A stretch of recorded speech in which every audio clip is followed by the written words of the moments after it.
O nosso presidente Jair Bolsonaro tinha 13 anos. Para onde a gente olha tem televisão. E algumas televisões você vê o Eduardo Bolsonaro. Vai para lá, Eduardo Bolsonaro. É impressionante.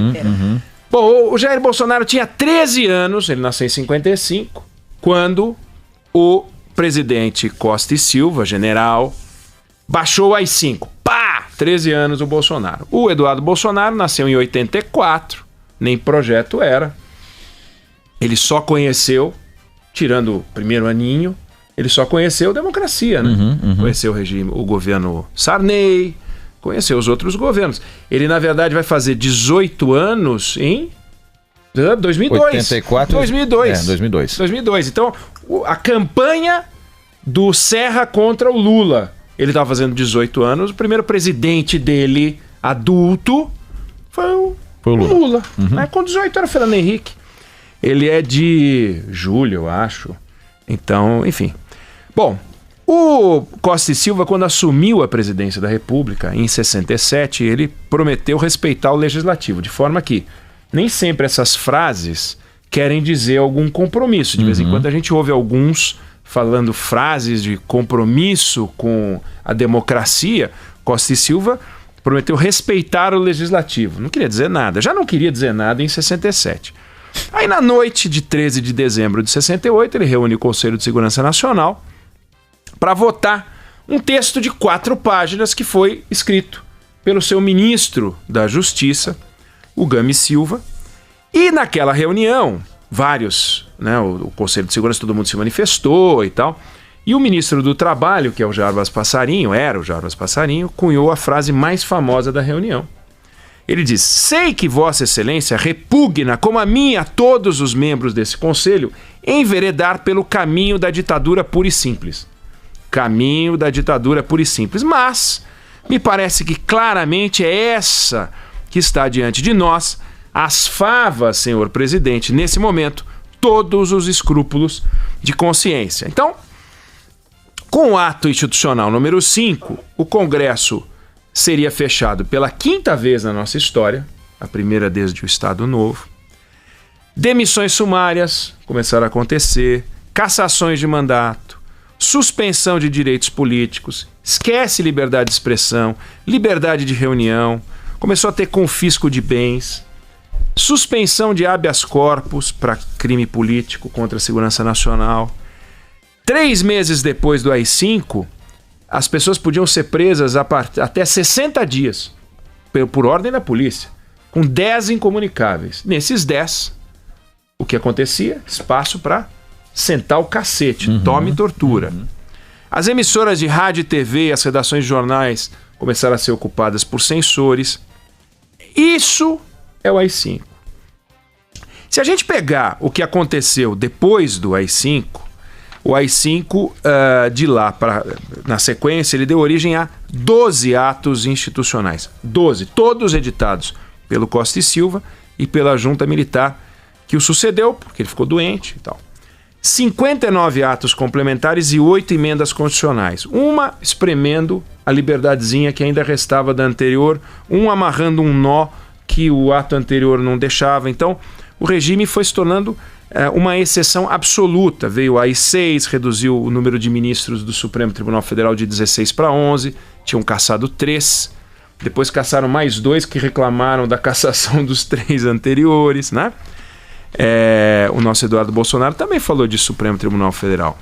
Aí começaram a surgir os crimes contra a segurança nacional, veio o AI-7 que anulou o calendário eleitoral e outros AIs, veio o AI-10 que suspendeu os direitos políticos. Enfim, o fato é, no início de maio de 69, o Congresso tinha 4 senadores a menos, 95 deputados cassados, 40% dos deputados do MDB, né? E assim as coisas foram andando. Bom, é óbvio que o Eduardo Bolsonaro não leu nada de sério sobre esse período, né? E talvez tenha lido, ele diz que leu o livro do torturador Carlos Alberto Brilhante Ustra, que é o ídolo do pai dele, é o ídolo dele e tal. E aí ele vem e dá uma entrevista para a jornalista Leda Nagli, e o que ele diz, né? Que o Brasil pode vir a ter que, num determinado cenário, implantar algo parecido com o AI-5 se as circunstâncias que ele desenhou no raciocínio alucinado se materializarem. Vamos ouvir o que ele disse para a jornalista Leda Nagli. Se a esquerda radicalizar esse ponto, a gente vai precisar ter uma resposta. E uma resposta ela pode ser via um novo AI-5, pode ser via uma legislação aprovada através de um plebiscito, como ocorreu na Itália. Alguma resposta vai ter que ser dada. Bom, o que aconteceu? O tempo fechou, porque é um absurdo o que ele falou. Eu não vou chamar de imbecilidade, eu não vou chamar de asneira, vou chamar de absurdo, né? É autoexplicativo. Exato. E, obviamente, o pai dele foi procurado. Falei, e aí, vem cá, teu filho falou esse troço aí. E aí entra o nosso Jair Bolsonaro. Meu filho está pronto para se desculpar, tendo em vista ter sido mal interpretado. Eu falei agora com o Eduardo, tira do teu vocabulário, não existe isso, acabou. Então, nossos poderes têm que ser respeitados, ponto final. O Supremo Tribunal Federal tem na frente o Dias Toffoli, a Câmara dos Deputados tem o Rodrigo Maia, o Senado Federal tem o Davi Alcolumbre, que todos alguns vão gostar desse, ou não gostar de mim como chefe aí do Executivo, mas é o que nós temos no momento, então não temos que ficar discutindo picuinhas. Picuinhas. Mal interpretado. Obviamente, não foi apenas o Bolsonaro pai que falou. O Eduardo Bolsonaro recebeu uma saraivada de críticas, aí ele se viu naquela obrigação. O pai dele puxou a orelha. Vamos ter que pedir desculpa. Aí ele foi e pediu desculpa. Ele deu uma entrevista ao Datena, no Brasil Urgente, e olha o que ele falou. Peço desculpas a quem porventura tenha entendido que eu estou estudando o retorno do AI-5 ou achando que o governo, de alguma maneira, mesmo não fazendo parte do governo, ou achado que o governo estaria estudando qualquer medida nesse sentido. Essa possibilidade, ela não existe. Agora, muito disso é uma interpretação deturpada do que eu falei. Eu apenas citei o AI-5. Eu não falei que ele estaria retornando. Bom, defender o AI-5 é defender que se calem todas as vozes que se insurgem contra um governo, né? Partindo sempre do princípio que você é o governo. Claro. Sempre você tem que partir desse princípio, né? Porque 4 anos antes do AI-5, o Carlos Lacerda liderava um movimento pró-regime militar. Uhum. Quando veio o AI-5, quartel. Foi parar no quartel. Ele era o governador da Guanabara, do estado da Guanabara. Foi parar no quartel.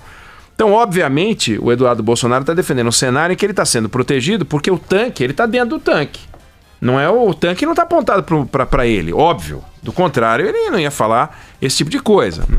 Não é a primeira vez que o Eduardo Bolsonaro defende ideias ditatoriais. Ele, no ano passado, já tinha dito que, para fechar o Supremo Tribunal Federal, bastaria um cabo e um soldado. Né? Isso em 2018. A reação foi ruim, o próprio pai reagiu de novo, aí ele pediu desculpa, né, como fez agora.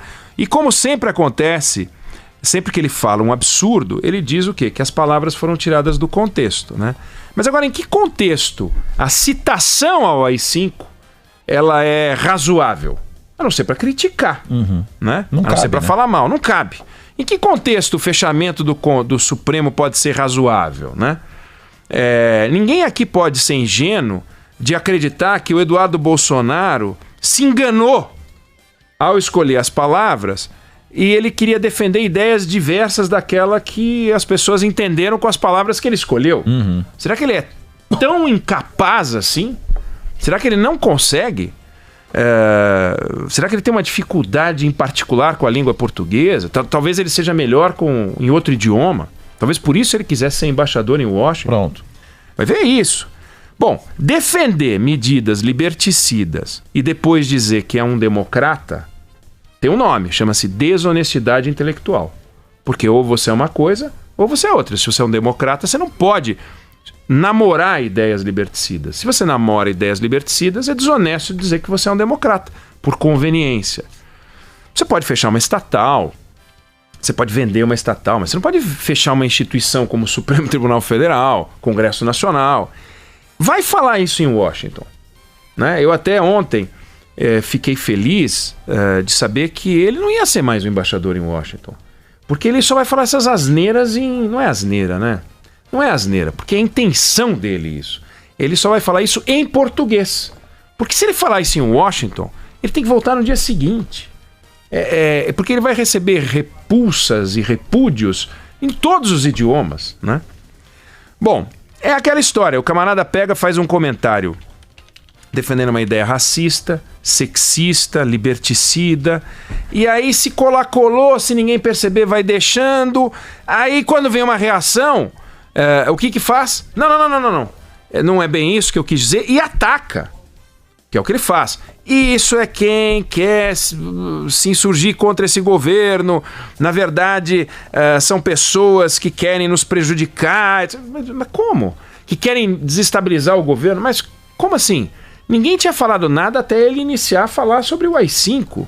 Quer dizer, tudo não passou de uma campanha para prejudicá-lo. Mas peraí, a campanha começou depois que ele falou. Uhum. Então é uma campanha que se inicia depois. Como é que funciona isso, né? Não tem muita lógica. Se a gente pegar o histórico dele, ele é um camarada que já se posicionou contra coisas que hoje ele defende. Então pode ser até que ele evolua, né, e pare de falar. Por um lado, é até bom que fale. Porque imagina um personagem como esse em silêncio, posto que acredita nessas coisas, né? Eu acho que, antes de mais nada, é importante lembrar e marcar que ideias como essas são inaceitáveis. Se a gente pegar um mês depois do AI-5, o então coronel João Figueiredo, que seria o presidente quando o Eduardo Bolsonaro nasceu, ele escreveu uma carta para um amigo, e essa carta consta do livro do jornalista Hélio Gaspari, um dos livros sobre o período militar, no volume A Ditadura Envergonhada, que o Eduardo Bolsonaro poderia ler. E ele escreveu o seguinte: os erros da Revolução foram se acumulando e agora só restou partir para a ignorância. Então, o João Figueiredo definiu como ignorância o AI-5. O Jarbas Passarinho definiu como ditadura pura e simples. Então não adianta querer dar outro nome, né? Não, vamos nos guiar por outro pensador, o brilhante Ustra, né?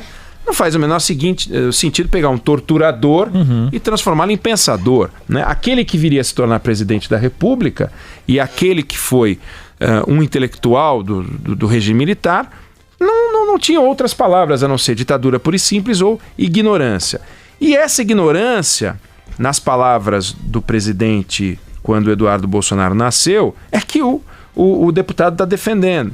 Então ele se alinha a um tipo de gente que defende o que há de pior do papel do Estado, que é o nazismo, que é o stalinismo, né? Que é o fascismo, que é o regime cubano, que é o regime venezuelano. Qual é a diferença entre você matar seus inimigos, você calar os seus inimigos, seja a direita, seja a esquerda?